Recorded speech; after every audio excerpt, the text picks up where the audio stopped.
24 క్రాఫ్ట్కి సంబంధించి చాలా విభాగాలు మీతో ముడిపడి ఉన్నాయి. మీ ఇంట్లో నటులు ఉన్నారు, మీరు నిర్మాతగా ఉన్నారు, నిర్మాణ సంస్థ ఉంది, స్టూడియో ఉంది.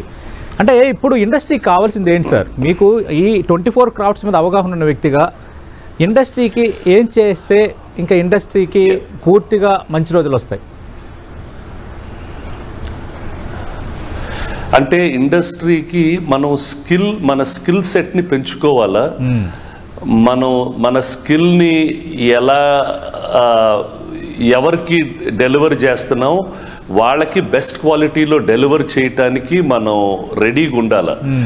ఎందుకంటే ఇప్పుడు మీడియా కాంటెంట్ ఇంతకు ముందులాగా ఏదో ఒట్టి సినిమాలోనే చూడొచ్చు, ఒట్టి టీవీలోనే చూడొచ్చు అని కాదు.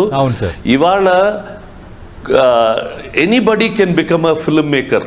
అంటే ఒక చిన్న యూట్యూబ్ వీడియో తీసి ఏ పల్లెటూరులో ఉండి ఒక వీడియో తీసినా చూడటానికి జనం ఉన్నారు.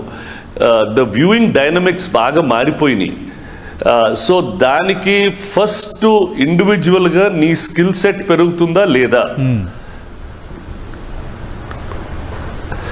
దానికి what ever in your ecosystem మనం డెవలప్ చేయాలా. దాంట్లో కావాల్సింది గవర్నమెంట్, ఇప్పుడు గవర్నమెంట్ చేయాల్సింది గవర్నమెంట్ చేస్తుంది. అది స్పెసిఫిక్గా మనం అడిగితే, అంటే మనం కష్టపడకుండా ఏమి రాదు, ఊరికే తేరగొచ్చేది మాత్రం కాదు ఇది. ఇప్పుడు మనకి ఈ పెద్ద పెద్ద సినిమాలు, కల్కీలు, పుష్పాలు, ఇవన్నీ అంటే there's lot of tremendous hard work which is gone in. మనం నేషనల్ లెవెల్కి మన వాళ్ళు రాజమౌళి వీళ్ళందరూ తీసుకెళ్లారు కాబట్టి ఇట్ ఈస్ దేర్ స్కిల్. ఊరికే ఫ్రీగా రాలా, అందరికీ ఆపర్చునిటీ ఉంది.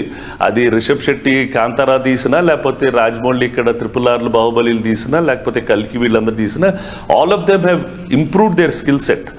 ఆ స్కిల్ సెట్స్ ఇంప్రూవ్ చేయటం వల్ల అది మనం 24 క్రాఫ్ట్స్లో ప్రతి క్రాఫ్ట్ అది we should understand that and deliver that, both the creative and the non-creative crafts.